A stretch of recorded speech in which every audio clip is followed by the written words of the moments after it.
अस्सलाम वालेकुम dear viewers, असांजे चैनल ते खुशामदीद। अज जी हिन वीडियो में असां डिस्कस कंदासीं यूनिवर्सिटी ऑफ सिंध जे एलिजिबिलिटी क्राइटेरिया जे बारे में। काफ़ी कैंडिडेट्स हुआ जेके असां खां कमेंट सेक्शन में बार बार पुछी रहा हुआ त प्री मेडिकल वारा कहिड़े डिपार्टमेंट्स जे लाइ एलिजिबल आहिनि, प्री इंजीनियरिंग वारा कहिड़े डिपार्टमेंट्स जे लाइ एलिजिबल आहिनि, जेके आर्ट्स में इंटरमीडिएट करे आया आहिनि उहे कहिड़े डिपार्टमेंट्स जे लाइ एलिजिबल आहिनि, जेके ह्यूमैनिटीज़ में इंटरमीडिएट करे आया आहिनि उहे कहिड़े डिपार्टमेंट्स जे लाइ एलिजिबल आहिनि। त उन्हनि सभिनी कैंडिडेट्स जे लाइ मूं हिकु वीडियो ठाही आहे। उनखे इन वीडियो जे ज़रिए आगाही ॾींदो हलां त तव्हांखे डिफरेंट डिसिप्लिन्स में कीअं अप्लाई करिणो आहे, उन्हनि जी एलिजिबिलिटी क्राइटेरिया छा आहे, हिन वीडियो में असां डिस्कस कंदासीं। त जेका फैकल्टी ऑफ आर्ट्स आहे उन में तक़रीबन जेको बि इंटरमीडिएट जो डिसिप्लिन आहे, चाहे तव्हांजो उहो प्री मेडिकल हुजे, प्री इंजीनियरिंग हुजे, जनरल साइंस हुजे, कॉमर्स हुजे, आर्ट्स हुजे, ह्यूमैनिटीज़ हुजे ऐं डिप्लोमा इन एसोसिएट इंजीनियरिंग हुजे, उहे सभु एलिजिबल आहिनि फैकल्टी ऑफ आर्ट्स जे लाइ। उन जा जेके बि सब्जेक्ट्स आहिनि उन्हनि जे लाइ उन में तव्हांजी प्री रिक्विजिट्स जेका आहे उहा intermediate with 45% in any discipline आहे ऐं उन में जेके बि 12 डिपार्टमेंट अची वञनि था उन्हनि सभिनी में तव्हां एलिजिबल आहियो।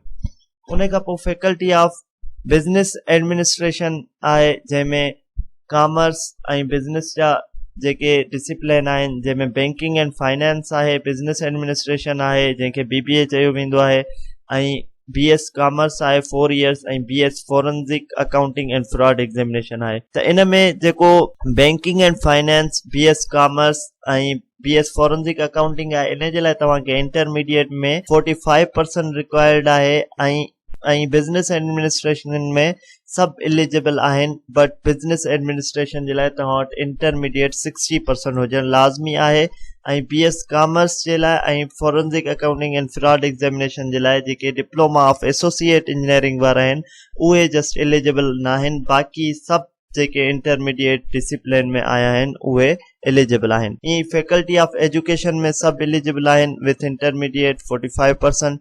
Faculty of engineering and technology जे लाइ डिफरेंट क्राइटेरियाज आहिनि डिफरेंट सब्जेक्ट्स जे लाइ। ये इलेक्ट्रॉनिक इंजीनियरिंग आहे, उन में जस्ट इंजीनियरिंग वारा एलिजिबल आहिनि with 60% marks in intermediate. Information technology में प्री इंजीनियरिंग, प्री मेडिकल ऐं जनरल साइंस वारा एलिजिबल आहिनि। सॉफ्टवेयर इंजीनियरिंग में प्री इंजीनियरिंग ऐं जनरल साइंस वारा एलिजिबल आहिनि। टेलीकम्युनिकेशन में जस्ट प्री इंजीनियरिंग वारा एलिजिबल आहिनि।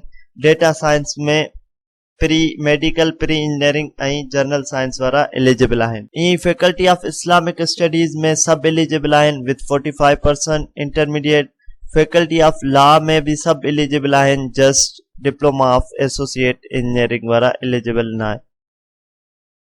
उन खां अलावा फैकल्टी ऑफ नेचुरल साइंसिस जो डिफरेंट क्राइटेरिया आहे डिफरेंट सब्जेक्ट्स जे लाइ।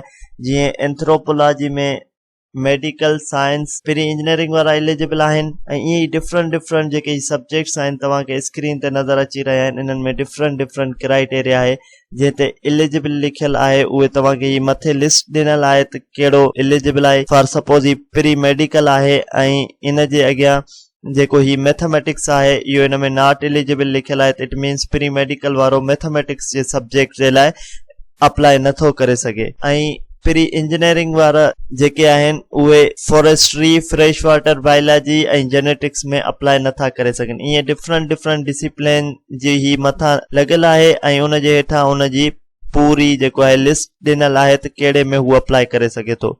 उमेद था कयूं त हिन वीडियो जे ज़रिए तव्हांखे इंफॉर्मेशन मिली वई हूंदी त एलिजिबिलिटी क्राइटेरिया छा आहे ऐं तव्हां कहिड़नि डिपार्टमेंट्स में अप्लाई करे सघो था। मज़ीद इंफॉर्मेटिव वीडियोज़ जे लाइ असांजे चैनल खे लाइक कयो, सब्सक्राइब कयो त जीअं असांजी ईंदड़ हर नई वीडियो मां ते पहुची सघे। अल्लाह हाफ़िज़।